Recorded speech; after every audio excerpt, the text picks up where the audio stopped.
Hello everyone, this is your educator Priyanka Thakur. Hello everyone, this is your educator Priyanka Thakur teaching you life sciences and welcome you all on our YouTube channel Gurmantra Shiksha Ka Granth. So today in this video I'm going to teach you about ear. Let's not waste our much time and let's just start from our today's topic, which is about ear. So a human ear, as you know, it serve as a transducer. It converts the sound energy into mechanical energy and then to a nerve impulse which is transmitted to the brain. Okay, so ear is a transducer that will convert sound energy to mechanical energy to a nerve impulse which is transmitted to the brain. So it has three parts: outer ear, middle ear, inner ear. Outer ear, it serves the purpose for detecting and interpreting the sound. Okay, it will collect and channel the sound to the middle ear. Middle ear will serve to transform the energy of sound wave into internal vibration of the bone structure of middle ear and ultimately transform these vibration into a compressional wave in the inner ear. Inner ear will transform the energy of a compressional wave the fluid, within the inner ear fluid into nerve impulses which can be transmitted to the brain. Okay, so let's talk about outer ear. This is your pinna having helix, auricle, lobule. Okay, and other thing that is included in the outer ears is your external auditory meters. External auditory meters, see, it is all lined by skin and it has a sweat modified sweat glands which are known as ceruminous gland, and they will secrete the wax also called as cerumen. The function of outer ears is to collect the sound waves and then pass through the sound waves to the your tympanic membrane, which then travel to the that sound wave then travel to the tympanic membrane. This tympanic membrane, it acts as a boundary between the outer and middle ear.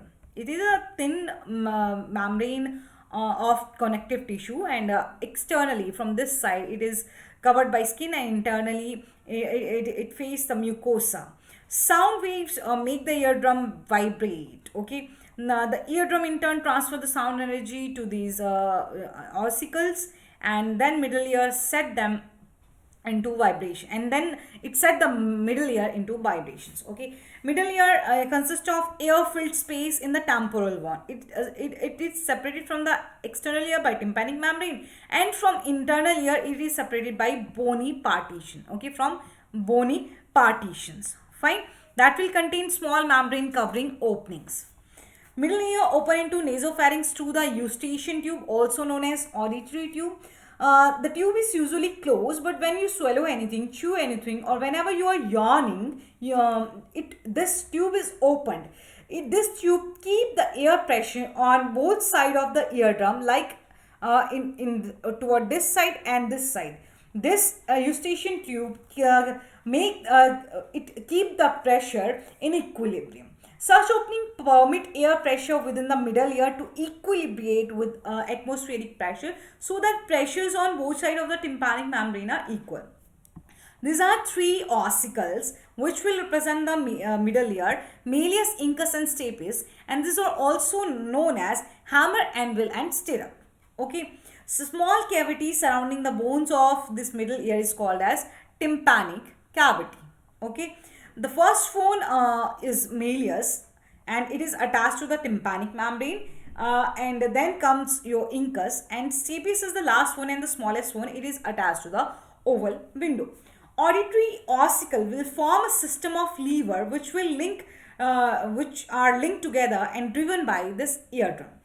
The movement of eardrum will set the hammer, anvil and stirrup, it means malleus, incus and stapes, into motion at the same frequency of the sound waves. The stirrup is connected to the inner ear, and thus vibration from the stapes will move into the fluid of the inner ear, and that will create a compression wave within the fluid. Let's talk about inner ear now. Internal ear, as you know, internal ear, if you don't know, internal ear is also known as labyrinth because it has complicated series of like canals, and it has two main divisions: bony labyrinth that will enclose the inner membranous labyrinth. So outer it is bony labyrinth, inner it has this is like outer labyrinth, and inside this is the membranous labyrinth. Fine. The bony labyrinth is a series of channels, and it will be filled with the perilymph.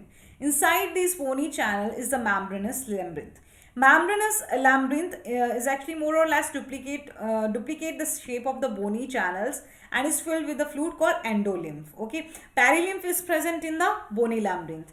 Endolymph is present in the your endolymph is present in where your membranous labyrinth. Bony labyrinth is a series of cavity which is divided into like your cochlea. This is your cochlea, and vestibular. This whole structure is a vestibular apparatus. Like vestibular nerve, you are seeing semicircular ducts are also vestibular apparatus. Let me show you the vestibular apparatus later. First, I will show you the cross section of cochlea. Cochlea is a coiled tube, as you just saw. If you see that, you will saw a cochlear duct. Cochlear duct is actually the scala media, and this is the scala vestibuli, and this is the scala tympani. Okay, so cochlear duct is filled with endolymph. So it means it is definitely the continuation of membranous labyrinth, because endolymph is present in the membranous labyrinth and perilymph in the bony labyrinth. Okay, so scala media or cochlear duct is the continuation of your membranous labyrinth, and it is filled with endolymph. Above the cochlear duct is above the scala media is scala vestibuli, and this scala vestibuli opens into like oval window. It will, it needs something, it will get it from the oval window. Okay, then there is then this below the cochlear duct is scala tympani. Scala tympani and scala vestibuli can communicate with a small opening. That opening is known as helicotrama. Okay, so both of these scala vestibuli and scala tympani are filled with the perilymph, while this scala media or cochlear duct is filled with the endolymph. Okay, vestibular membrane or Risner's membrane will separate this cochlear duct from this scala vestibuli, and it will basilar membrane will separate cochlear duct or scala media from the scala tympani. On the basilar membrane is the organ of Corti. Okay, it is resting on the basilar membrane, and this structure like organ of Corti has specialized auditory hair cells. Let me show you another structure. Let's check it out here now. Again, check out the cross section of cochlea. This is the Risner's membrane, and this is your scala media, tectorial membrane, scala vestibuli, organ of Corti, okay, scala tympani. And here endolymph is present, and in both of these structures perilymph is present. Okay, this is the spiral segment. Fine. Okay, so this organ of Corti, this is the organ of Corti. It has specialized cells. Okay, these are the inner hair cells, here are the outer hair cells. Okay, it has specialized auditory hair cells. These are the sensory receptors for sound. Hair cells, they are arranged in like 4 rows. 3 rows of outer or external. These are not in 3 rows, like they are in 4 rows. 3 rows of outer or external hair cells and 1 row of inner or internal hair cells. Okay, so protruding from the surface of these hair cells are about a number of like hundreds of stereocilia, which are like not exactly cilia but are microvilli, and covering these rows of cells is a tectorial membrane in which tips of outer hair cells is embedded. These hair cells act as the mechanoreceptor, and they generate neural signal when their surface hair cells are mechanically deformed by fluid movements in the inner ear. Okay, so now let me tell you the physiology of hearing, then I will tell you about the vestibular apparatus, because vestibular apparatus play its role in maintaining the equilibrium of the body. There are 2 basic functions of ear, like hearing and maintaining the equilibrium. So maintenance of equilibrium is the function of your vestibular apparatus. Fine, let me again show you how all this mechanism takes place. Okay, I am telling you about mechanism of hearing. This is human ear. Okay, so The auricle will direct the sound into the external auditory canal, and these sound waves will then strike eardrum, and eardrum will vibrate back and forth, and these vibration also depends upon the intensity and frequency of the sound waves. Then central or eardrum is connected to the malleus. Okay, it is connected to the malleus. Fine. Then malleus start to vibrate, and vibration are transformed like from malleus to incus and then to stapes. Stapes, when stapes vibrate, it will transmit this vibration to the oval window, and oval window, the scala vestibuli of cochlea is open into the oval window. Then let's start from this section now, or from this now. Okay, then from oval window, these sounds will now travel to the scala vestibuli. From scala vestibuli, these from through the helicotrema, they will move to the scala tympani, and the opening of scala tympani is in the round window. Okay, fine. The pressure waves from the scala vestibuli and the scala tympani, they will then travel, they will actually push the vestibular membrane back and forth and create the pressure in the endolymph of the cochlear duct, or the this scala media. The pressure in the endolymph will cause a basilar membrane. Okay, it will cause the basilar membrane, like if there is pressure creating here, it will now cause the basilar membrane to do what? Like what is present on the basilar membrane? Organ of Corti. Okay, so now this basilar membrane will vibrate, and hair cells of the spiral organ will now move against the tectorial membrane, and then if these hair cells are moving against the tectorial membrane, there will be banding of stereocilia. This banding will lead to the opening of some mechanically gated ion channel that allow cations, primarily potassium and calcium, to enter the cell. Okay, these hair cells does not generate action potential themselves. In fact, this influx of cation will generate a receptor potential. This receptor potential open voltage gated calcium channel, and calcium ion then enter the cell and release and trigger the release of neurotransmitter, which generate action potential in the nerve. Action potential propagate to the brain, and these neural signals are perceived by the brain as sound sensations. I hope this thing is clear to you now. So you know that these hair cells transduce the mechanical vibration into the electrical signals. High intensity sound waves may cause larger vibration of basilar membrane, which will lead to a high frequency of nerve impulses that will reach to the brain. The inner hair cells are the primary sensory receptor that will generate action potential, but outer hair cell will be embedded in the tectorial membrane, and they will like move against the tectorial membrane, but primary sensory receptors are inner hair cells. Okay, they will stimulate the fluid movement, and banding of stereocilia in one direction will depolarize the hair cells, and banding in opposite direction will hyperpolarize the cells. Okay, so let me show you the vestibular apparatus. I have already shown you the vestibular apparatus. Now showing it you again. It have semicircular canals, okay, that respond to head rotation, and otolith organs. This is otolith organ. Okay, I have to show you the another structure like this one. Okay, this is the otolith organ. This is otolith, which have utricle and saccule sac. Otolith organ, they represent the oval central portion of your bony labyrinth. It has two sacs, you can see utricle and saccule. These are connected by a small duct, okay, and these receptors have sensory epithelium called macula, and macula actually have hair cells. Okay, hair cells, the epithelium of this utricle and macula have hair cells, and hair cells have cilium or stereocilia.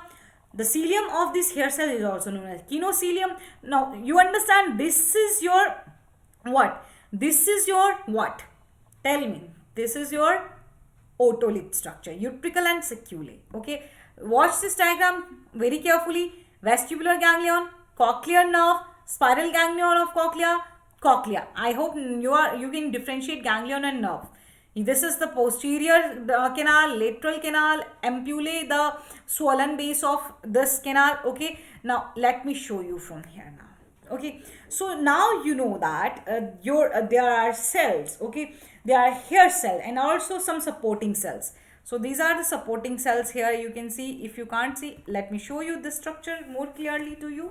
Okay, these are vestibular apparatus, your canals, your utricle, your sacculae. They have epithelium called macula. Now here is macula having hair cells. Hair cells are further like they are covered by a membrane. First they are covered by they are covered by, like, see, they have a gelatinous layer, and above this is a fibrous structure, the otolithic membrane, which which is embedded in which embedded there are embedded like your calcium carbonates, and these are called otolith, and that's why your utricle and sacculae are known as otoliths. These crystals give the otolith organ their name. Okay, means ear stones. The maculae are vertically oriented in the sacculae and horizontally located in utricle. Remember, maculae are vertically located in your in your sacculae and horizontally located in the utricle when head is upright. Each ear contains semicircular canal. This you can see they are lying at right angle to one another, and they have a enlargement, a swollen base, which is known as ampulla. In ampulla there is a structure known as crista ampullaris. Okay, and this is located in the ampulla. This structure again consists of hair cells and supporting cell. This structure is covered by a structure called cupula, and semicircular canal detect rotational acceleration or deceleration of the head. Hair cells are example of mechanoreceptor. Hair cells in the organ of Corti, uh, they respond to your sound waves. Okay, they signal for hearing. And when you talk about the hair cell in your otolith, like in your utricles first, then the hair cell in the utricle, they signal to horizontal acceleration. Hair cell in the sacculae, they signal to vertical acceleration. And the patch, this hair cell in this crista ampullaris, they signal to rotational acceleration. Okay, sense of equilibrium. See, check out this hair cells of this vestibular apparatus. Vestibular apparatus is formed by canals and your sacculae and utricle, which are the otolith organ. Okay, so this rotational movement will be under the control of your semicircular canals. Okay, while if I'm talking about your horizontal or vertical movement, then it is under the control of otoliths. Fine. So there are two types of equilibrium: static equilibrium and dynamic equilibrium. So dynamic equilibrium is sensed by the mechanoreceptor, which are in semicircular canals. Okay, and static equilibrium is mainly sensed by the mechanoreceptors, which are present in the utricle and sacculae of the vestibule, and these are concerned with the movement of head in the vertical or horizontal planes. I hope all these things are clear to you and you are not confused about your hearing, about how you are going to respond, like how your body function is, like how you are doing what, maintaining your posture, you are in equilibrium. That's all for today. If you are preparing for CSIR NAT, then you can join an academy. Here is the detail of paid classes on your screen. To get the 10% off, you can use the referral code Neha, which is the referral code of Neha Taneja ma'am. Go there and follow her on an academy. Okay, and she's a great mentor. Do not forget it. And I'm not lying, definitely. So do not forget to subscribe to our beloved channel Good Mantra. Do press the bell icon. If you want to join us anywhere, I'll just click on your description box. You will get the links to our different platforms, and on a single click you will be there with us. That's all for today. Take care. Bye bye. If you have any kind of confusion, you can text me on Telegram. Like in our Telegram group, you can text me if you want to. A number of students are posting their doubts. They are asking me the question on Telegram, and it really feels good. It really feels great. So you can also do the same thing if you want to. That's all for today. Till then, take care.